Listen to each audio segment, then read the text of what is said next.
नमस्कार, स्वागत है आप सभी का अपनों उत्तराखंड में और मैं हूं आपके साथ मुस्कान। तो उत्तराखंड के तमाम अहम खबरों का रुख करेंगे विस्तार के साथ। आने वाले समय में कई राज्यों में विधानसभा और 2024 में लोकसभा चुनाव होने हैं। इससे पहले आज बीजेपी ने मुख्यमंत्री परिषद की बैठक बुलाई। तो वहीं इस मीटिंग में आगामी रणनीति पर चर्चा हुई। दिल्ली में हो रही इस बैठक में बीजेपी शासित सभी राज्यों के मुख्यमंत्री पहुंचे।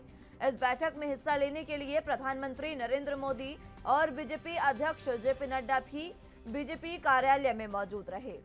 बैठक में यूपी के उत्तराखंड के सीएम पुष्कर सिंह धामी, सीएम योगी आदित्यनाथ, असम के सीएम हेमंत बिस्वा शर्मा, गुजरात के सीएम भूपेंद्र पटेल और अन्य मुख्यमंत्री शामिल होने के लिए पहुंचे। बता दें कि सभी राज्यों के मुख्यमंत्रियों को अपने अपने राज्यों में विकास और कल्याणकारी योजनाओं की रिपोर्ट पेश करने को कहा गया था। इस दौरान पीएम मोदी ने पार्टी नेताओं को आगामी रणनीति का मंत्र भी दिया।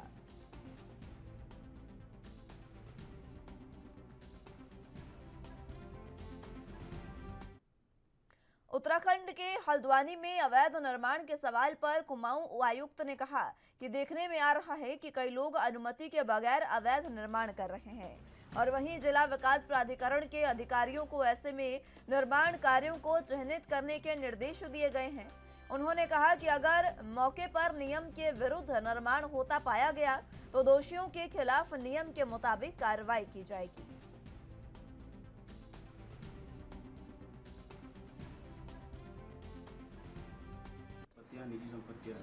देखिए, अभी तो हमारा जोर इस पे है कि आप जल्दी से जल्दी रास्तों को खोल दें और जो स्थायी नुकसान हुआ है उसमें पीडब्ल्यूडी और विद्युत और जल संस्थान इसको भी बना रहे हैं।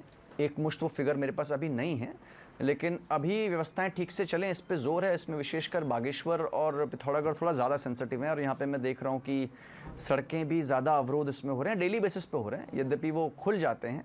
चंपावत में भी इनफैक्ट पूर्व में जो अवरोध आए थे उनको खोला गया है। और एक जो और मसला जो सीरियस मैटर है, जो मैंने आपसे पहले भी शेयर किया था कि नदी नाले जो उफान पे हैं वहाँ पे कुछ लोग थोड़ा एडवेंचर करते। तो इधर प्रधानमंत्री नरेंद्र मोदी ने हर घर तिरंगा अभियान की शुरुआत की है। साथ ही उन्होंने लोगों को बड़ी संख्या में हर घर तिरंगा आंदोलन से जुड़ने और 13 से 15 अगस्त के बीच हर घर तिरंगा फहराने की अपील की है।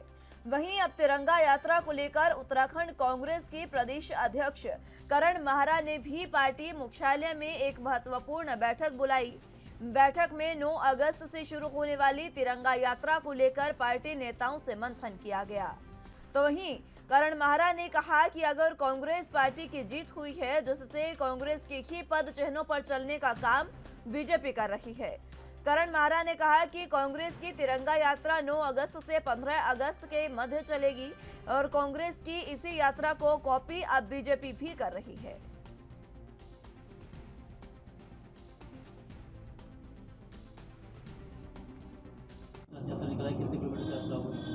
जो 9 अगस्त से 15 अगस्त तक की हमारी तिरंगा यात्रा है वो 75वीं वर्षगांठ के उपलक्ष्य में कांग्रेस ने की है, क्योंकि कांग्रेस लगातार आज़ादी की लड़ाई से अभी तक सक्रिय है, जन सरोकारों को लेकर, देश की आज़ादी को लेकर। और आज इस मौके में मैं आपके माध्यम से खुशी भी जाहिर करना चाहता हूं कि हमने भारतीय जनता पार्टी और संघ को घुटनों में लाने का काम किया है। जिस पार्टी ने 65 साल तक अपने मुख्यालय में भारत का झंडा नहीं लगाया, जो आज़ादी की लड़ाई से लेकर काफ़ी वर्षों तक राष्ट्रीय झंडे तिरंगे को स्वीकार नहीं करने की बात करते थे, उनके लिटरेचर में भी ये सारी चीज़ें अंकित हैं। मैं नहीं कह रहा हूँ। आज वो झंडा दिवस मनाने के लिए और पूरे प्रदेश में 20 लाख झंडे लगाने के लिए घरों घरों में कवायद कर रही है, तो इसको मैं कांग्रेस की विचारधारा की जीत के रूप में देखता हूँ। और हम कांग्रेस के परिवार। सीबीएसई 12वीं की परीक्षा में 99.6% अंक हासिल कर देहरादून रीजन में टॉपर और पूरे देश में तीसरे नंबर पर रहे छात्र अभिनव उनियाल को कैबिनेट मंत्री और क्षेत्रीय विधायक डॉक्टर प्रेमचंद अग्रवाल ने बधाई दी। डॉक्टर अग्रवाल ने मेधावी अभिनव को सम्मानित भी किया। शनिवार को मंत्री डॉक्टर अग्रवाल ने मेधावी अभिनव के गुमानीवाला स्थित निवास स्थान पर पहुंचकर स्मृति चिन्ह भेंट कर मुंह मीठा कराया। उन्होंने कहा कि अभिनव ने पूरे प्रदेश, क्षेत्र और स्कूल का मान बढ़ाया है। अभिनव के प्रदर्शन से ऋषिकेश अपने आप को गौरवान्वित महसूस कर रहा है।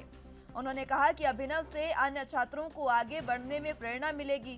प्रेमचंद्र अग्रवाल ने कहा कि अभिनव ने सोशल मीडिया से दूरी बनाकर और मोबाइल का सदुपयोग कर एक मिसाल भी कायम की है। छात्रों का परिश्रम ही उन्हें सफलता का मार्ग प्रशस्त करता है। उन्होंने अगले वर्ष बोर्ड परीक्षा देने वालों छात्रों के लिए भी संदेश दिया, माता पिता, गुरुजनों और बड़ों का सम्मान करें।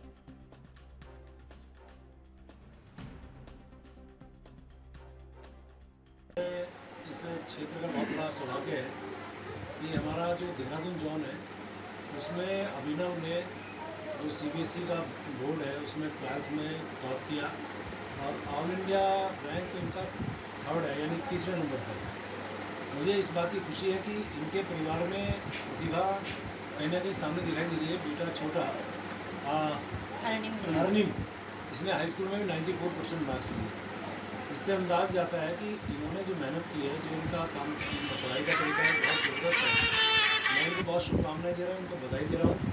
इन्होंने हमारे क्षेत्र का नाम रोशन किया है, स्कूल का नाम रोशन किया है, परिवार का नाम रोशन किया है, मेरे बल्कि प्रदेश का नाम रोशन किया है। ये अपने आप में बड़ी बात है। और जैसा मुझे इनके बारे में जानकारी मिली कि आप सोशल मीडिया से दूर रहते हैं, लेकिन जो नेट से आपको जानकारी चाहिए पढ़ने के लिए वो आप जरूर लेते हैं। तो पढ़ाई की तरफ इसका ध्यान है, यानी मेहनत और सिर्फ मेहनत ही कह सकते हैं कि अंतिम हमारा जो लक्ष्य है वो मेहनत होना चाहिए और उसके दम पे आप कहीं से भी कोई भी लक्ष्य हासिल कर सकते हैं। इन्होंने कर दिखाया, मैं इनको बधाई दे रहा हूँ, उनके माता पिता को बधाई दे रहा हूँ। और ये देखिए पूरे क्षेत्र के हमारे ग्राम प्रधान हैं, पार्षद हैं, अन्य सभी लोग हैं, सभी इनको बधाई देने के लिए आए। मैं इसको अपना सौभाग्य समझता हूँ।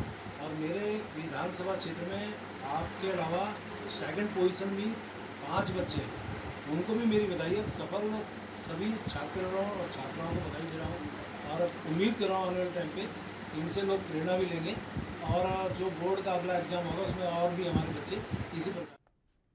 उत्तराखंड के हरिद्वार कावड़ मेले में अगले 3 दिन प्रशासन के लिए बेहद चुनौतीपूर्ण है। वहीं कावड़ मेला अपने अंतिम फेज में है। कावड़ यात्रियों के लिए बनाई गई सभी पार्किंग कावड़ियों के पैक होने लगी है। प्रशासन के आंकड़ों के अनुसार करीब 2 करोड़ श्रद्धालु कावड़ लेकर रवाना हो चुके हैं।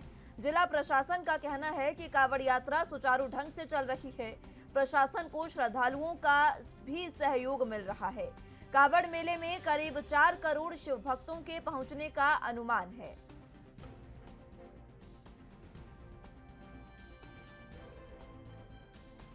मैं जैसे हर की पैड़ियों पे जाते हैं, पहले तो नीलकंठ से ऋषिकेश में नीलकंठ पे जाते हैं, नीलकंठ पे जल चढ़ा के वहाँ से इच्छा बोल के फिर हर की पैड़ियों से डाक उठाते हैं एक दिन पहले। जैसे 26 तारीख 26 तारीख की शिवरात्रि है, 25 को उठाएंगे हम 11 बजे जल। पैदल मार्ग पे भी अभी मैं पूरा भ्रमण करके बहादुराबाद की तरफ से आ रहा हूँ। अभी भी पैदल श्रद्धालुओं का तांता टूटा नहीं है।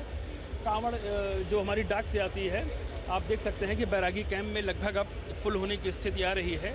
अच्छी बात यह है कि जो आ रहे हैं साथ साथ निकल भी रहे हैं। ये सही है कि डाक कांवड़ हमेशा से हम लोगों के प्रशासन के लिए चुनौतीपूर्ण होता है, लेकिन इस बार मैंने जो श्रद्धालुओं का व्यवहार देखा है वो बड़ा ही सहयोगात्मक है और प्रशासन के साथ पूरी तरह से सहयोग करके चल रहे हैं। तो कावड़ यात्रा जो है वो सुचारू रूप से चल रही है, ये प्रशासन की ओर से कहा गया। आपको बता दें कि प्रशासन को श्रद्धालुओं की तरफ से पूरा सहयोग मिल रहा है, ये भी प्रशासन का कहना है। प्रशासन ने सीधे तौर पर 3 दिन के लिए बेहद चुनौतीपूर्ण रहे हैं, क्योंकि अब शिवरात्रि जो है वो आने वाली है। कल सावन का सोमवार है और परसों शिवरात्रि है, जिसके बाद शिवरात्रि को जब सभी शिवालयों पर कावड़ का जल चढ़ाया जाएगा, इसलिए यह दिन काफी महत्वपूर्ण प्रशासन के लिए रहने वाले हैं। वहीं कावड़ मेला अपने अंतिम फेज में भी है। कावड़ यात्रियों के लिए बनाई गई सभी पार्किंग अब कावड़ियों के पैक होने लगी है। आपको बता दें कि प्रशासन के आंकड़ों के अनुसार करीब 2 करोड़ श्रद्धालु कावड़ लेकर अभी रवाना हो चुके हैं और अभी भी अनुमान जताया जा रहा है कि करीब 4 करोड़ शिव भक्त जो हैं वो टोटल यहां पर कावड़ लेने के लिए पहुंच रहे हैं। इधर हरिद्वार में बेहद भव्य तरीके से चल रहे कावड़ मेले में ऐसा पहली बार दिख रहा है जब कावड़ियों पर लठ बजाने वाली पुलिस और पीएसी कावड़ियों की अगवानी करती नहीं थक रही है। ये वही पुलिस और पीएसी के जवान हैं जिन्हें आपने आज तक हुए कावड़ मेलों में लाठीचार्ज करते और कावड़ियों को धमकाते आपने देखा होगा। लेकिन यूपी उत्तराखंड में बदली सरकारों और दोनों सरकारों के मुखियाओं के कावड़ियों के प्रति सम्मान के चलते इस बार व्यवस्था भी बदली नजर आ रही है। हरिद्वार में तो सीएम धामी ने कावड़ियों के पैर पखार कर पहले ही इस बात का संदेश दे दिया है कि शिव भक्तों को कोई दिक्कत ना हो। सूबे के मुखिया के इस कदम का असर पुलिस और पीएससी पर भी देखने को मिल रहा है, जिसके बाद हर ओर कावड़ियों की सेवा में पुलिस जुटी नजर आ रही है। वहीं पीएससी भी कावड़ियों का अपने विशेष बैंड से स्वागत कर रही है। हम लोगों को सबको, चूँकि वो भक्त हैं और श्रद्धापूर्वक यहाँ आते हैं, तो लठ बजाने के बजाय उनको स्वागत करना चाहिए और सावधानी भी उनको बरतने के लिए संदेश देना चाहिए और प्रयास करना चाहिए कि आपस में सौहार्द वातावरण में सारा कार्यक्रम संपन्न हो जाए।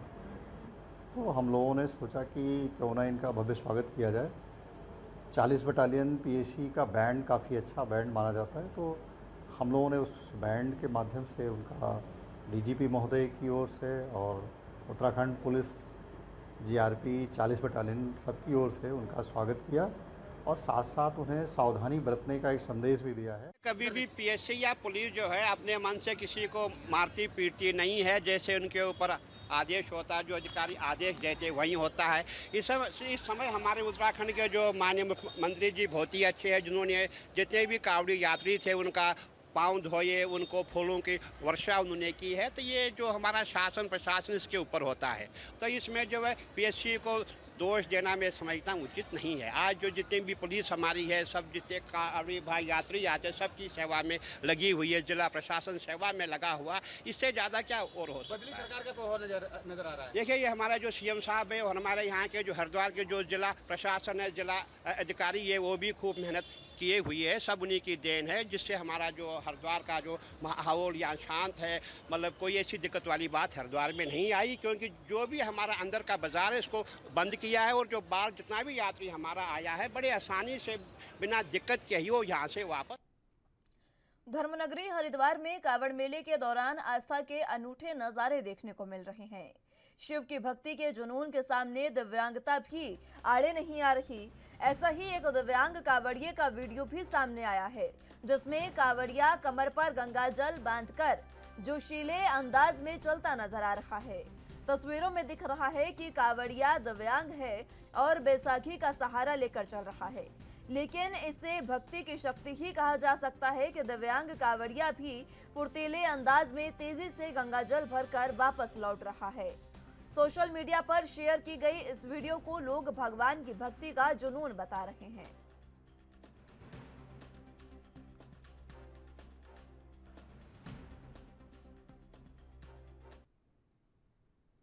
देहरादून के एसएसपी दिलीप सिंह कुंवर लगातार एक्शन में दिखाई दे रहे हैं। इस बार उन्होंने थाना चौकी और कोतवाली में पुलिस और पीड़ित के बीच बिचौलिए का रोल निभाने वालों की एंट्री बंद कर दी है।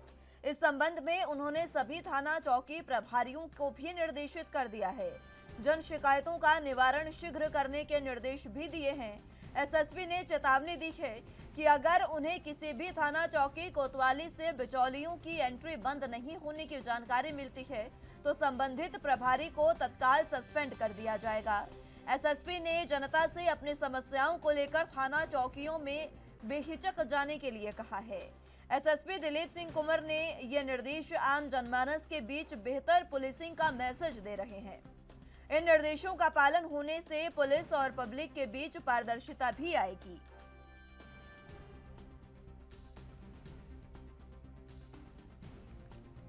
एक तो मैंने सभी थाना प्रभारियों को, चौकी प्रभारियों को स्पष्ट रूप से निर्देश दे दिया है कि जन शिकायतों का निस्तारण प्रभावी से हो। मैंने उसका डायरेक्शन दे दिया, उसके मैंने प्रोटोकॉल बता दिया।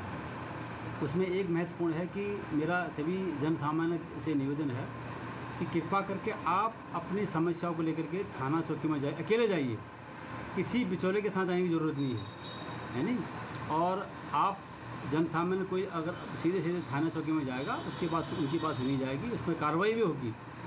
और थाना चौकियों में किसी प्रकार का बिचौलियों का कोई जो है उनका विचरण, उनका वहाँ पर जो है उनकी एंट्री मैंने बंद करा दी है।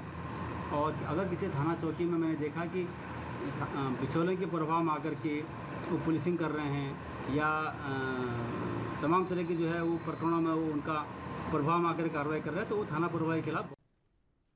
हल्द्वानी में कुमाऊं रेंज के डीआईजी नीलेश आनंद भरने ने बताया कि साइबर फ्रॉड कुमाऊं मंडल में लगातार बढ़ रहे हैं, जिसके मद्देनजर डीआईजी ने कार्यालय कैंप में ही क्षेत्रीय साइबर सेल का गठन किया है और यहां हाईटेक ऑफिस भी बनाया जा रहा है, जिसमें साइबर ठगी के शिकार पीड़ितों के लिए मोबाइल और व्हाट्सएप नंबर से ही शिकायत दर्ज कराने की व्यवस्था की गई है। डीआईजी कुमाऊं नीलेश आनंद भरने ने बताया कि छोटी से छोटी साइबर ठगी के भी लोगों को शिकायत दर्ज करनी चाहिए, क्योंकि साइबर ठगी बड़े पैमाने पर हो रही है। लोग छोटी ठगी को नजरअंदाज कर देते हैं, लेकिन ऐसे शातिर अपराधियों को पकड़ने के लिए उनकी शिकायत होना बेहद जरूरी है।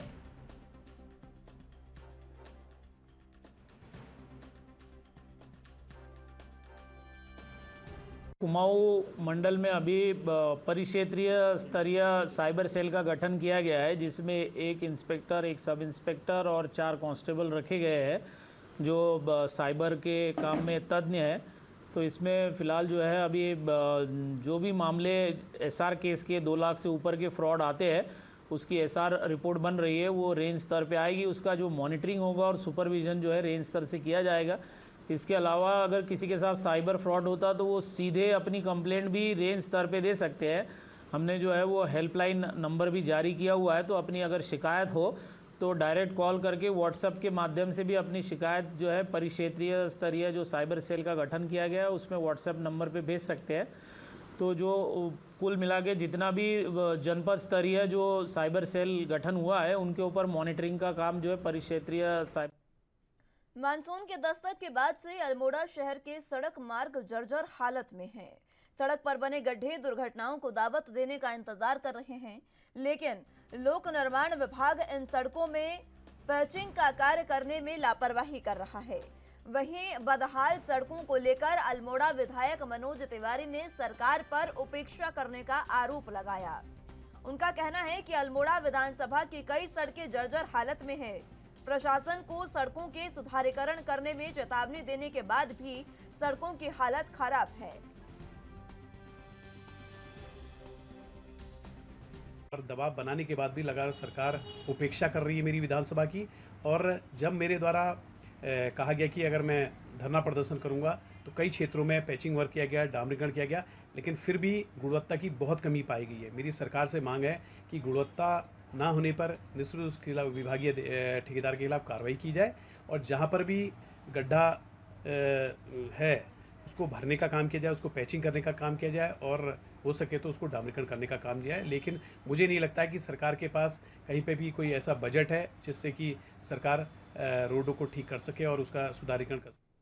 नैनीताल और आसपास के जिलों के पारिस्थितिकी तंत्र को मजबूत करने के लिए और महाशीर के संरक्षण और संवर्धन के लिए DCFIR भीमताल के सहयोग से आज नैनीताल में 8000 महाशीर मछलियां डाली गई हैं।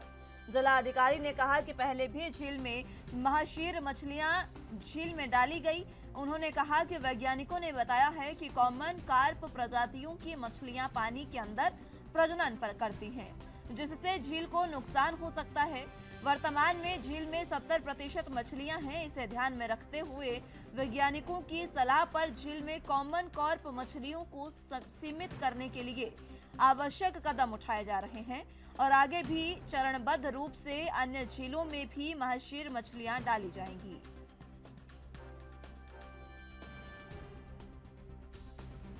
कलेक्टर साहब ने बोला कि कॉमन कार्प की एक आदत है, अगर खाना ढूंढने के लिए वो निबलिंग करती है, आपके लेक के चारों तरफ जो ज़मीन है, मिट्टी है, उसको खोदती है। तो कहीं ना कहीं एक कारण ये भी बन सकता है आपका, जो अगर आप ग्रैंड होटल के सामने भी अगर आप जा रहे हो जहाँ पर लगातार भूधसाव हो रहा है, तो इस जगह पर भी एक लैंडस्लाइड और उसका भी एक भूधसाव का भी एक कारण बन सकती है। इसलिए हम लोगों ने DCFRA जो कोल्ड वाटर फिशरीज के डायरेक्टरेट हैं उन लोगों से बात की और वो केवल नैनीताल के लिए नहीं, वो पूरे जितने भी हमारे लेक्स हैं उनके लिए हम लोगों ने बात की।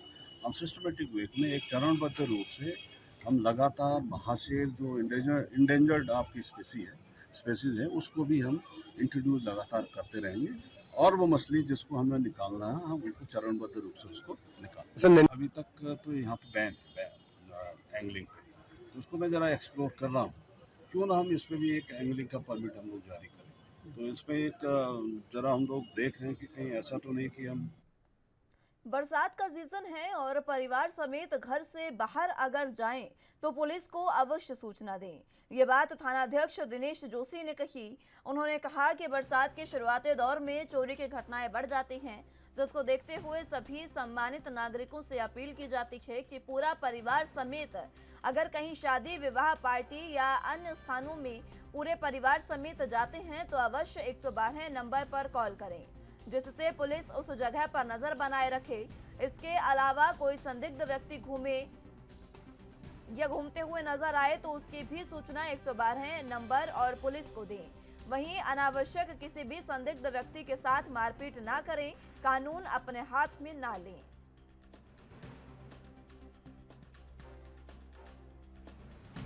मेरा सम्मानित जनता से मेरा अनुरोध है कि वर्तमान में बरसात सीजन है, पहले तो कभी भी कोई व्यक्ति किसी शादी समारोह में या किसी फंक्शन में या कहीं रिश्तेदारी में अगर जाता है तो इसकी सूचना मेरे सरकारी जो नंबर है हमारा 9411112903 में या 112 में या फिर थाने में आकर वो पुलिस को ये बता दें कि साहब हम जो है इतने दिन के लिए अपना घर छोड़ के जा रहे हैं, ताकि जो हमारी गश्त पार्टी है वो समय समय पर उस ऐसे घर को चेक कर सके जिनके मालिक घर पर नहीं है, घर बंद है।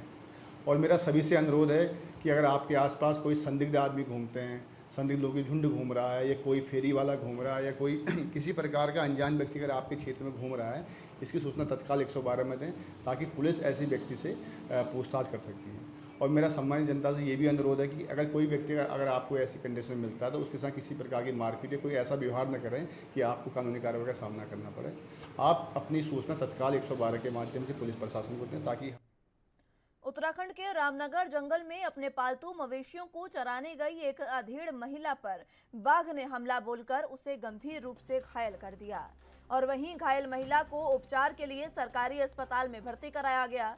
रेंजर रमेश चंद्र ध्यानी ने ग्रामीणों से जंगल में अकेले न जाने की अपील करते हुए कहा कि बाघ की मॉनिटरिंग के लिए वन कर्मियों की ओर से गश्त शुरू कर दी गई है और घायल महिला के परिजनों को विभाग की ओर से नियमानुसार मुआवजा देने की कार्रवाई की जाएगी।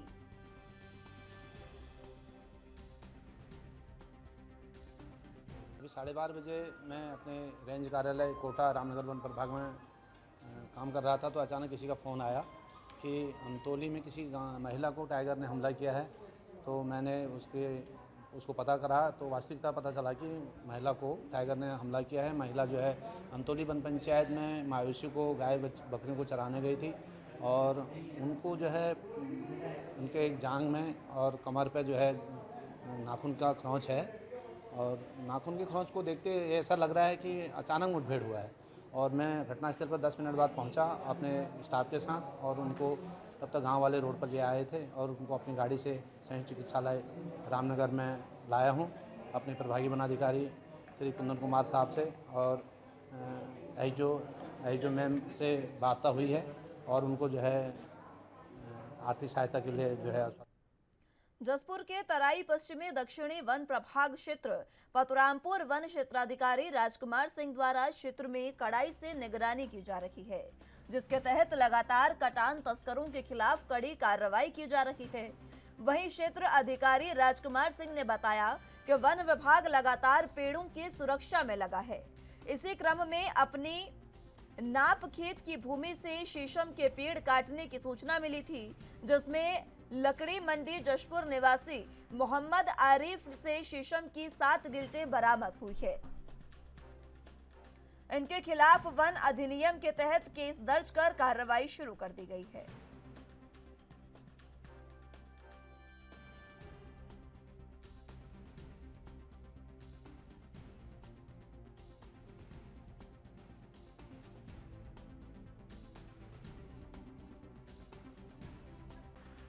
वन विभाग जहां एक और जो है पेड़ों की सुरक्षा के लिए कटिबद्ध है, इसी क्रम में जो अपनी नाप खेत की भूमि से एक जो है शीशम के पेड़ के काटने की सूचना प्राप्त हुई थी।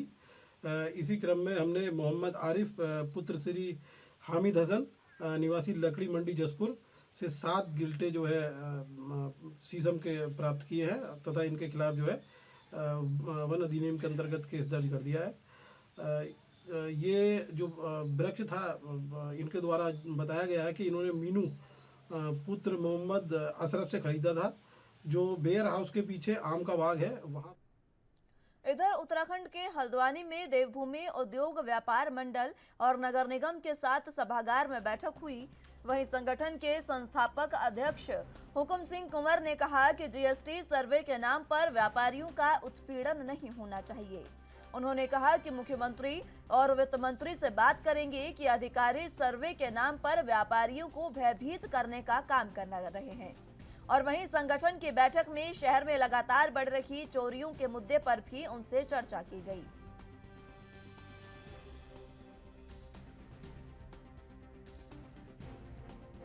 व्यापार जो करते हैं लोग बाग वो ईमानदारी से टैक्स देते हैं और सरकार की तरफ से भी व्यापारियों को आशा होती है कि उनको कुछ सहूलियत दी जाए। लेकिन मैं आज देख रहा हूँ कि जीएसटी के नाम पर जिस तरीके से सर्वे किया जा रहा है, एक प्रकार से व्यापारियों का उत्पीड़न है। 2 साल 3 साल लॉकडाउन रही, कारोबार बंद हो गए और उस पर बिक्री कम होना बिल्कुल स्वाभाविक है। ऑनलाइन जो बिजनेस हो रही है उससे भी व्यापार में बड़ा प्रभाव पड़ा है। अब ये कह रहे साहब पहले बिक्री आपकी 10 लाख की थी, 5 लाख की होगी, वो स्वाभाविक ही बिक्री कम होगी। लेकिन उनको समझना चाहिए कि बिक्री कम क्यों हो रही है, इसके कारण ढूंढने चाहिए, विभागों को भी ढूंढने चाहिए, सरकार को भी ढूंढने चाहिए। लेकिन आम व्यापारी आज त्रस्त है, उनको सर्वे के नाम पर परेशान किया जा रहा है, जिसका हम घोर विरोध करते हैं। आज मीटिंग के माध्यम से भी उसकी हमने कड़े शब्दों में निंदा की है। हम जल्दी ही जीएसटी के अफसरों को मिलकर भारत सरकार द्वारा किसानों और ग्रामीणों को अनेक प्रकार की योजनाओं का लाभ दिया जा रहा है, जिसकी जानकारी हर व्यक्ति तक पहुंचे। इसके लिए अल्मोड़ा के भारतीय स्टेट बैंक द्वारा अब ग्रामीण क्षेत्रों में मेरा गांव मेरा बैंक चौपाल के माध्यम से किसानों और ग्रामीणों को बैंक की योजनाओं की जानकारी दी जा रही है, जिससे वो इसका लाभ उठा सकें। वहीं एसबीआई अल्मोड़ा की एजीएम बबीता कुमार ने बताया कि बैंक और सरकार की योजनाओं की जानकारी किसानों और ग्रामीणों को देने के लिए ग्रामीण क्षेत्रों में चौपाल का आयोजन किया जा रहा है, ताकि हर व्यक्ति को बैंक की योजनाओं की जानकारी मिल सके। उन्होंने बताया कि पूरे जनपद में चौपालों का आयोजन करने के लिए प्रोग्राम तैयार किए गए हैं।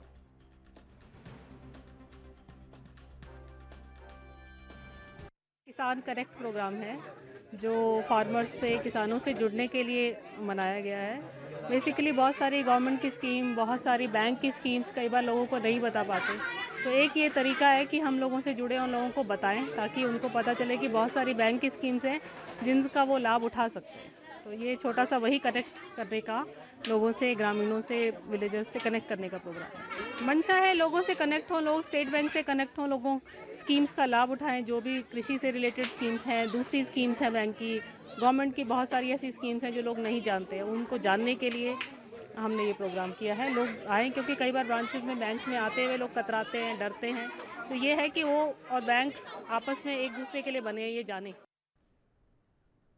फिलहाल के लिए अपनों उत्तराखंड में मेरे साथ बस इतना ही। तमाम अहम खबरों के लिए आप देखते रहे ANB न्यूज़। नमस्कार।